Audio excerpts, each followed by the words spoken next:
Hi guys, it's story time with Grandma. Tonight we're going to read Bear Has a Story to Tell.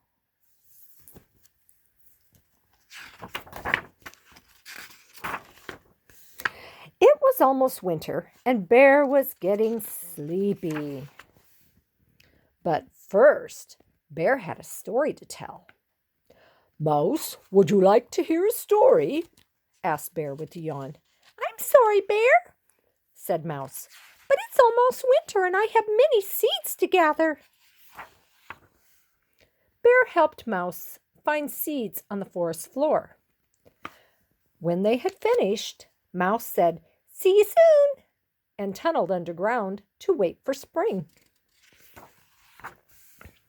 Bear took slow, sleepy steps through the forest. Fallen leaves crunched under his feet. "Hello, Duck," said Bear, sitting down to rest his tired legs. "Would you like to hear a story?" "I'm sorry, Bear," said Duck, "but it's almost winter and I'm getting ready to fly south." "I will miss you, Duck," said Bear. He raised a paw to check the direction of the wind. "I will miss you too," said Duck, and off he flew. The sun was heavy and hung low in the sky. Bear's eyelids were getting heavy too. He counted colors to stay awake. 3 pink clouds, 2 red leaves, 1 green. "Frog." "Hello," said Bear. "Would you like to hear a story?" "I'm sorry, Bear," said Frog, "but it's almost winter and I have to find a warm place to sleep." Bear dug a frog-sized hole between 2 evergreens. Then he tucked Frog in under a blanket of leaves and pine needles. "Thank you, Bear," said Frog. "I will see you in the spring." Bear leaned against the old oak tree. He stretched and yawned and scratched at his belly. "I wonder if Mole is awake," he thought. "Mole, are you there? Mole?" Mole was already asleep. "Good night, Mole," said Bear with a sigh.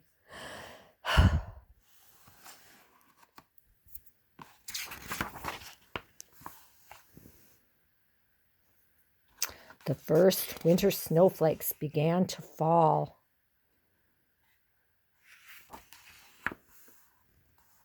Many months passed and the sun returned. It melted the snow and woke the trees. Bear rolled out onto the green grass. "It's spring," he said. "Now I can tell my story." But first, Bear brought Mouse an acorn. "Thank you, Bear," said Mouse. Mouse was hungry after a long winter. "Welcome home, Duck," called Bear. "You must be tired from your journey." Bear showed Duck a shady mud puddle he found. Bear placed Frog in the sunshine till he was warm and awake. Frog opened one eye, then the other. "Good morning," said Bear. Bear, Mouse, Duck, and Frog waited all day for Mole to wake up. Finally, Mole poked his nose out into the moonlight. "Mole," said Bear, "would you like to hear a story?" Bear gathered his friends. He sat up straight and cleared his throat. He puffed out his chest, and with all of his friends listening, Bear could not remember his story. "It was such a good story," he said, hanging his head. "But winter is a very long time for a bear to remember." The friends sat together for a quiet moment. Then Mouse said, "Maybe your story's about a bear." And Duck said, "Maybe your story's about the busy time just before winter."